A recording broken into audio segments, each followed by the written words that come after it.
And hello, movie lovers, and welcome to the show. Tonight, we actually have a special request. Rossie and I are going to be fulfilling that request. And so happens to be, we are very thankful for the subscriber and the follower that wanted us to review Everything Will Be Fine. This is a James Franco movie. I have Rossie here with me, and we're very pleased and you know what? We're actually very excited to be able to talk about this film. So thank you so much for asking us to review this film. So without further ado, let's go on ahead. Let's get on with the show. I'm excited to be able to do this.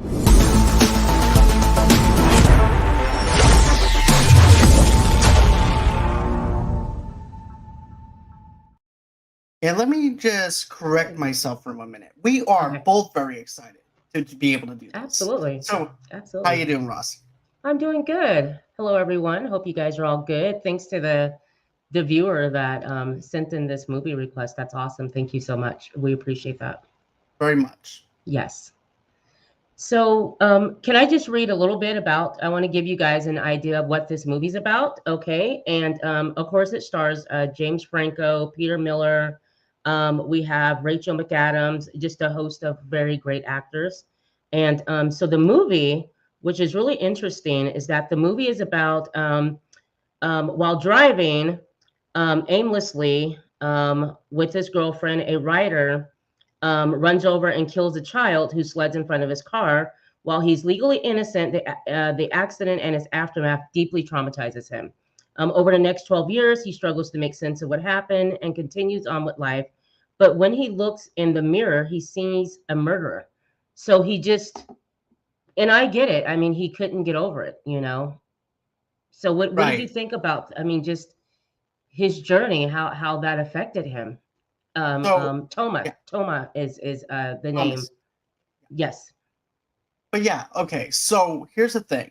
James Franco is one of those actors that can actually he's like a chameleon. He can Yeah. do comedy. Not only can he do comedy, but he can Mhm. also do drama. Right. This one, James actually shows his dramatic chops with this Yes. movie. The acting in this movie is really good. And when you first see him going through the snow, because it's actually snowing, it's piled up with snow, and as he's going through this winter country like thing over in Canada, Right. winds up almost running over a kid. And he's also on the phone, but he stops his car just in time because his Right. wife or girlfriend his girlfriend is talking to him. He winds Right. up slamming on the brakes. He winds up checking to make sure everything is fine. The kid is fine. And this is what worked for me as a viewer, someone that's watching this. We had that. Here's the thing: you wind up feeling relief, just as James Franco Right. feels relief at the fact that everything's fine with this kid. He Right. goes on ahead, takes the sled because the kid's sledding Yeah. down on a hill. Right. Just as Thomas is over there driving, and you're Right. thinking, "Oh my God, this kid is going to get run over." But then you wind up seeing, "Oh, okay, he's fine." So a sign of relief. He goes Right. all the way up to the hill where the mother is, and he has the kid over his shoulders, and he's just happy because of the fact that everything worked out, everything is fine, Right. and we're also feeling that sign of relief. When he Right. opens the door, the mother winds up saying, "Wait, where's your brother at?" And then I'm like, "Oh crap!" Right. Yeah, And we because have yeah. right, Yeah, because at that point, you, like John is saying, you're relieved that the kid's okay, and he tells the kid, come on, let me walk you home. Walks him home, and he's thinking, he's relieved until the mother opens up the door and asks for his brother. And then, like John said, that's when you realize, oh my gosh, he did run over the kid. It was the little boy's brother. And because of that accident, this sends Thomas on a spiral. He's also a writer, so dealing with that alone, plus him killing. I mean, he killed the little boy, right? I mean, right. the brother had died, so this follows him throughout the whole 12 years of this film, and he can't get over it. No, he goes It's so through sad. alcohol. It really is. And Yes, this is also, by the way, guys, if you're expecting this movie to be a fast paced movie, right. this movie is very slow. Yes, And we're going to get into some of the negativities as well, because right. I feel like this is a slow burn movie. And I'll Yes, get into my negatives as to why I like slow burn movies and what and why this movie didn't work for me as far as a slow burn. Right. But when he almost runs over the little boy, like I said, he's relieved just as he is, that we are relieved that he didn't run over him. Right. And then you also have this other thing, though, too, where now he's dealing with alcoholism. He's drinking. man. And it's also causing him to have problems with being able to write a story. And Brandy says this movie made me want to say, when will everything will be fine? That's going to be coming out with a sequel. Everything will be fine eventually. Not now, but eventually it'll be fine. I love you, Brandy. I love you. But, you know, all jokes aside, though, you know, this is where he goes in with the alcoholism. He just can't get over it, like Rossie says. You really feel destroys the relationship with the woman that he's with at the time, who at a certain point she's gotten to the point to where she wants him to get over this. You know, he's depressing to be around. He's going through the alcoholism and he's depressed. And there's one point where he tries to kill himself and ends up in a hospital. And I remember her saying, you know, like, you can't even do that right. Like, why can't you do something right? Because this is just, it drags on with him just not getting over this accident. I mean, to the point, well, I don't want to go into that, but go ahead, John. Yeah, just to the very point of the fact that he doesn't have a good, he used to be like a very successful writer. Then all of a sudden this accident happens and he winds up downward spiraling. Right. And he's trying to look for that hit again, but and then the alcohol is not helping. No. Nothing is helping the situation, like Rossie said. Right. And then and the other nitpick I have about this is we don't know how much time has passed between.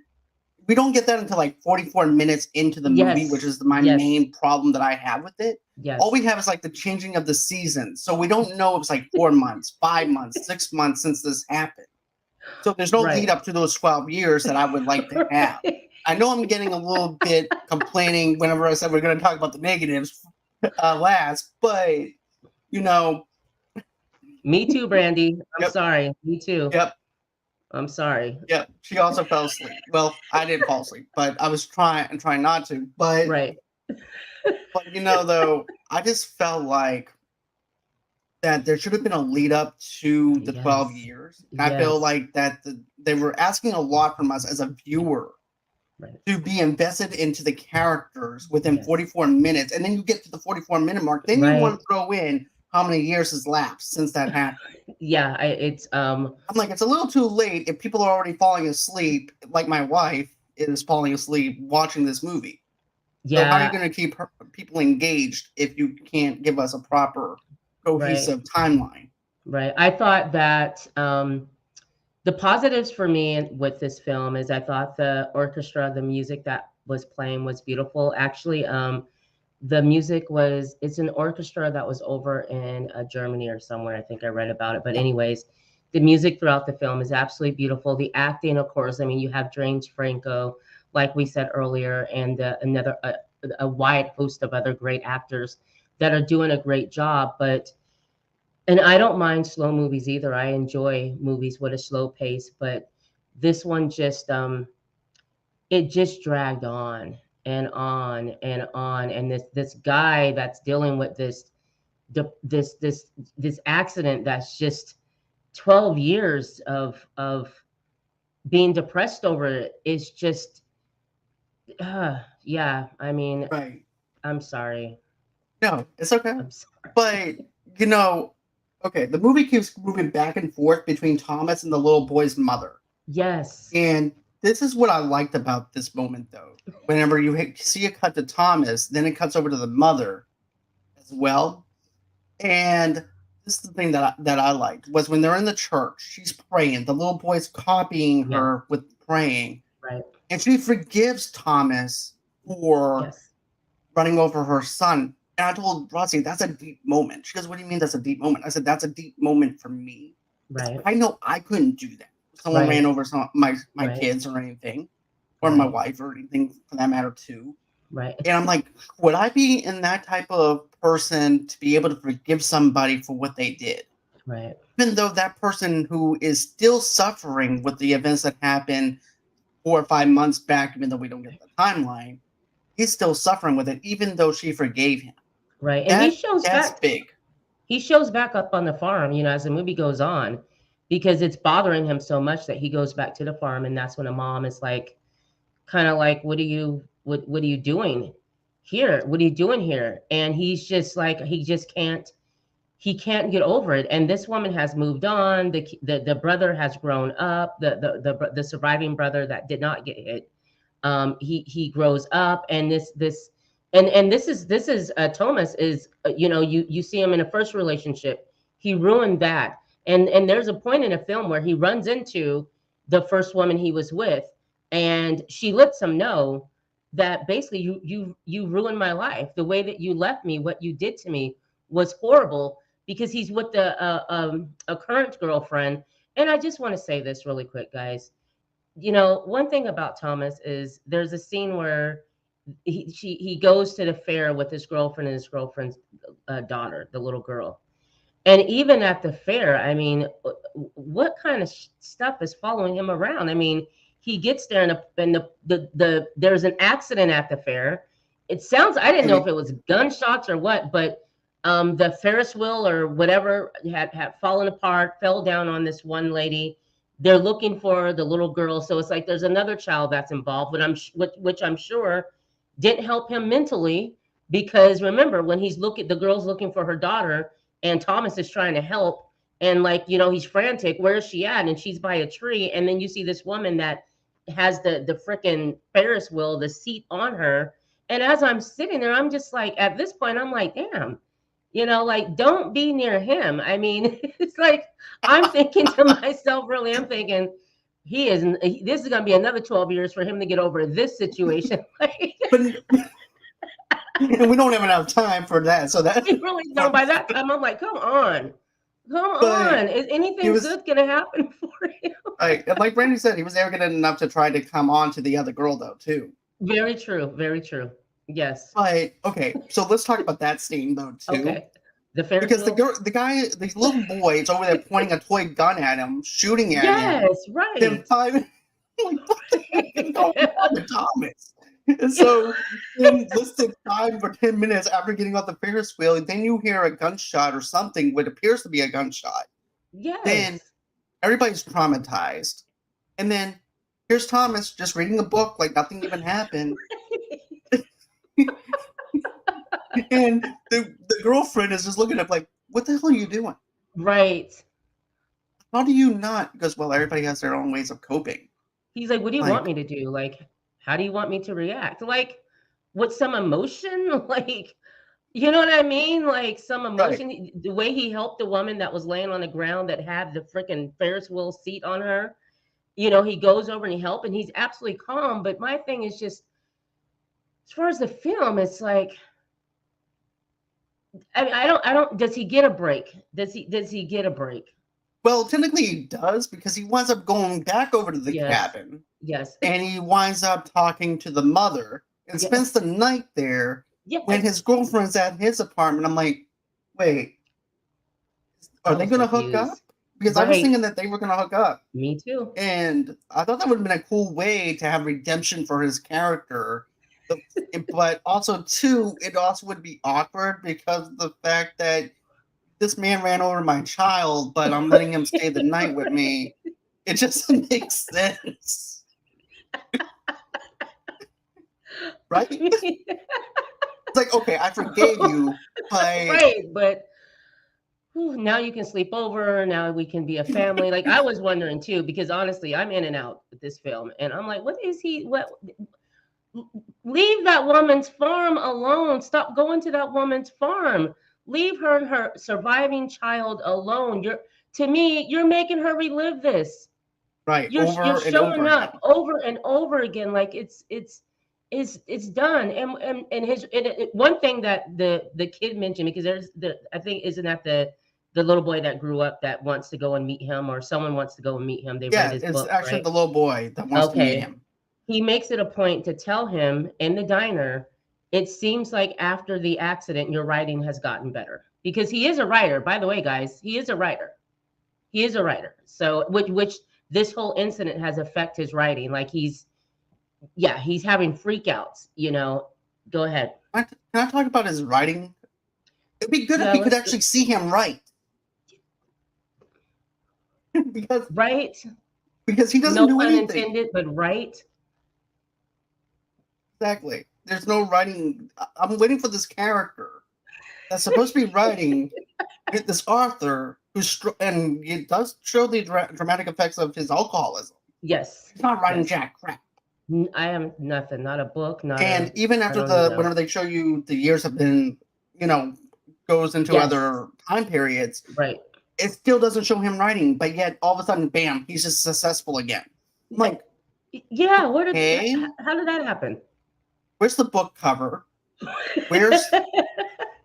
Because usually if a film is going to show us that and everything, show us a book cover. Right. Show us something to what he's doing. Yes, or what he has done. If you're going to do that, at least with the movie, show him being the successful writer. He has these books out. I mean, in the beginning, it doesn't show that. It shows him driving on that farm in the snow and hitting the kid and whatnot. Now, unless I missed something, it didn't really, you just knew he was a writer. And did they say he was a good writer? Did I miss that? Was he like? He was doing pretty well up until another thing though too is, okay, my question is this. I think the reason why he doesn't react, now this is just me thinking. Okay. Do you think the reason why he doesn't react the way that you and I would react is because we've seen him react to that situation, how much that affected him? Do you think he came jaded to the fact that he can't react in the same way because that event affected him more than than that other situation would? That makes sense. Yeah, that absolutely makes sense. I'll buy that. Absolutely. Yes. Because it's just something I was thinking about and everything, and I didn't think about this until now. So that's what I was thinking. Maybe this situation had kind of jaded him to the point where it's like, okay, that event was catastrophic for you, but this event that happened to me 12 years earlier was 10 times worse for me. Because obviously, because at that point, that when she brings up the fact that he has no emotion or, why is he so calm? By that point, he's still struggling with the fact that accident happened, because even after that, I think that's when he goes back to the farm after that conversation with his girlfriend. So yeah, I can buy that really traumatized him. I mean, if you really think about it though, I was hit by a car as a kid. I was hit by a drunk driver when I was 5 years old, and I had my skates on, and I remember crossing the street and there was this car coming at me, and it is so true when people laugh and say, get out the way. Why are you just standing there? Because literally you're in shock and you freeze because you know you're going to get hit by that car, right? So I can understand, and I lived obviously, but the kid died. So how would that affect you if you killed a kid, a baby, 5, 6, 7, 8 years old, when he didn't have a chance to grow up, and you're responsible for that? Now, granted that no charges came up. He didn't do anything wrong in that accident for him to be put in jail, but on his psyche, I can understand him just not getting over it, and just it'll never leave him. Right. And I also want to point this out though too. The kid is grown.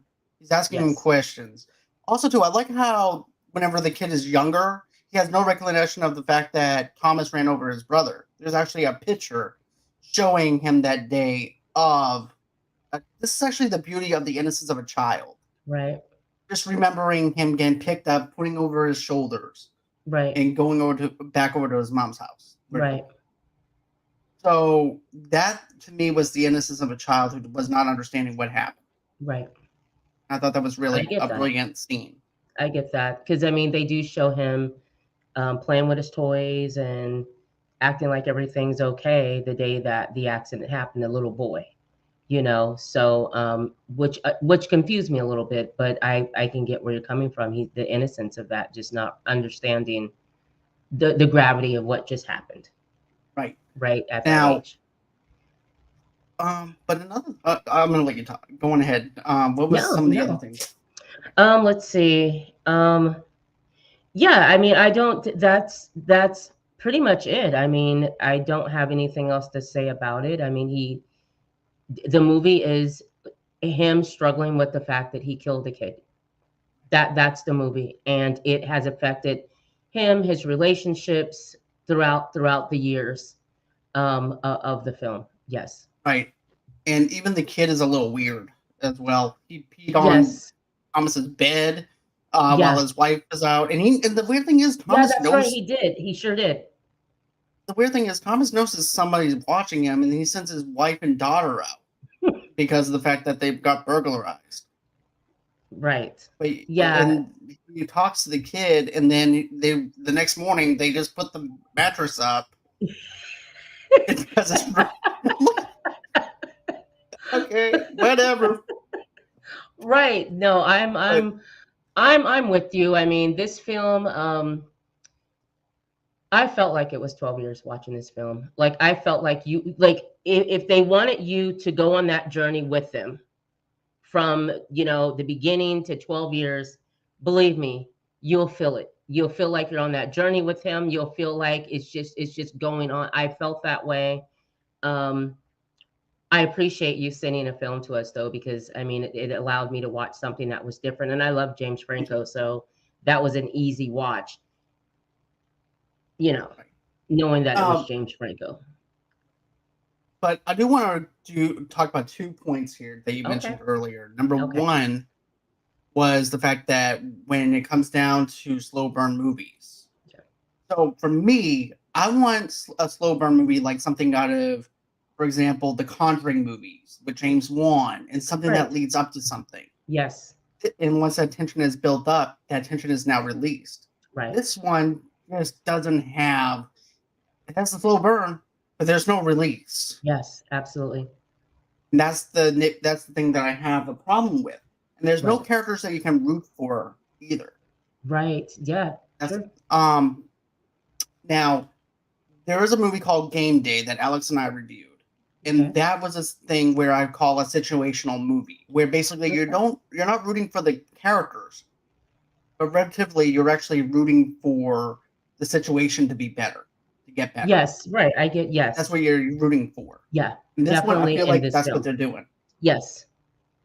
Do you But feel like do you feel like it got better? I mean, I know he meets the kid and the kid, the brother comes back and that's who's been watching him and all that stuff. And then at the well, no spoiler review, but they do connect. So do you feel like that was something good, like that we got something good out of it? Like, nah, okay. I just didn't feel any chemistry between him and the kid. I just Mhm. felt like it was more of a situation thing. Uh, that's all I felt. I just felt like it was a situation Right. more Right. than anything. Right. And the kid is basically just like Thomas. He's going to Thomas. Yeah. That's what I felt like. But okay, so this is the one last point I want to make. Okay. So my last part of my notes here. I said this movie's about everyday life, how people cope with things in their life to the point where eventually everything will get better. Right. Yeah. Yeah. Yeah, I agree with that. Everyone deals with grief, pain, whatever. Everyone deals with it differently. And so I get that from the film, and that's how he dealt with it. And I totally understand that. This film came out in 2015, guys. You can watch it on Prime. I watched it on YouTube. I rented it on YouTube for $3.99. So I felt it should have been free though. I do felt like it should have been free. I should not have had to pay to watch that film, because there are I films on agree. YouTube that are free that you don't have to pay for. And I'm like, dang, they should have been renting that. This one, I was like, for real. And then it was James Franco, so I'm like, fine, I'll buy it. But then as I'm watching it, I'm like, I told my husband, I just spent $3.99 to rent this film, and it won't end. Seriously. And it won't end. And I just have to say one thing. Everything did not get better. Everything was not fine. Okay. It did not get better. Nothing like that. What I got from the ending was maybe that was maybe from that point that it's going to get better, but I didn't feel like that, and it was just a miss for me. It wasn't a fun movie for me to watch. It really wasn't. 44 minutes into it, John knew I was like, I almost took a nap. Right. Yeah. Because I kept on asking her, I was like, how far did you make it? Because because of the fact that during the 45 minutes, that's when the time starts happening where Yes. they want, oh wait, we forgot to put in our edits Right. that we're gonna go on ahead and do a time jump now. Versus doing it in the first 15 minutes to show us Right. why we should be invested in this movie. I watched the But whole yeah, film. I'll finish a film. You know, if I'm going to me too. review it, I'm going to watch the whole film. But Same. not It much was notes rough. to take. I didn't have to take notes this time. I got the cast because I love to give props to the cast. But this was not one that I was like, ooh, I gotta jot this down to make sure that I remember this point. No, exactly what I said is exactly what went on. This John, clocks in yes. This movie clocks in an hour and 52 minutes. Ooh, yes. Should have been an hour and 30. Absolutely. There was no reason to go that long. When I saw it, I kept, and that's another thing. When you know that you're not enjoying a movie and you keep checking to see how much longer you got to watch it, and then you're like, damn, I still got, you see the line on YouTube and you still got a whole line to go. You know what I mean? I was like, oh my gosh, that line is still long. Goodness. Right. But yeah, It put me in a mood too, I must say. Right. But yeah, I watched this on Amazon Prime. So if you guys have Prime, you guys can watch it. Yes. And if you want to flip the bill, check it out for yourselves, like Rossie did for YouTube. Go ahead, check it out. Absolutely. But I do think that the actors did a fantastic job, like Rossie said. Absolutely, no doubt, no question. They were carrying this film. Yes. They believed in this film. They did a great job. I thought where they filmed that on location, it was beautiful. Like everything, they had everything going for it. They had everything going for them. It just wasn't my thing. It wasn't my thing. And I'm sure obviously a lot of people did like it. Hopefully they did, but if they did not, I totally get where they're coming from. Me too. Yeah. All right, guys. Well, thank you for watching our review of Everything Will Be Fine. Thank you. I hope that you guys enjoyed this review. Check it out. Tell us what you think. Did you like this movie? What didn't you like about it? Did you like aspects of the film like we did and some things just felt flat? Right. Or you just didn't like it? Tell us in the comments below. And also, too, do us a big, huge favor. Go over to where you guys get your podcasts at. Rate our podcast. Give us a 5-star review. That helps other people to be able to find our podcast, and that'll help us out tremendously. Also, too, we also have a merch store. Get your merch in our merch store. All the links and everything else that you need will be provided for you in the links below. Smash that like button, smash the subscribe button. Rossie, what do you have coming up as far as your shows go on Rossie Talks? Let's see. So Monday, guys, I was going to have Malachi Martin, who is just the most talented young rapper artist. He's going to come on Monday. We're going to do it Monday at 2 p.m. So you can catch Mally. And then I'll be back on August 9th for our Summer of Games review with Trust and Don Tucker, Jason Nicholson, and hopefully Jamie from In the Front Row will join us. If not, I do have a special guest that's going to come and join us. And that's what I have coming up so far, guys. And by the way, Don and Jason are part of the Multiverse of Geekdom. So go on and check out their channel. They're our neighbors. So go on ahead and check out their channel. Yes, definitely. Always until next time, guys. Have a great and safe night, and we'll catch you guys on the next one. And I promise you, everything might be better, might be fine, but we'll see. See you guys next. Oh. One more thing I want to say. You guys, if you want to send us a movie that you'd like for us to review, no matter what it is, as you saw it, we will sit through it, we will review it, but we will be very honest about that review. So don't take it personally, but please send us some movies at, let's see, movieloversunite.com, movieloversunite@gmail.com, and rossietalks@gmail.com, and send us some movies. We'll definitely sit and review them for you guys.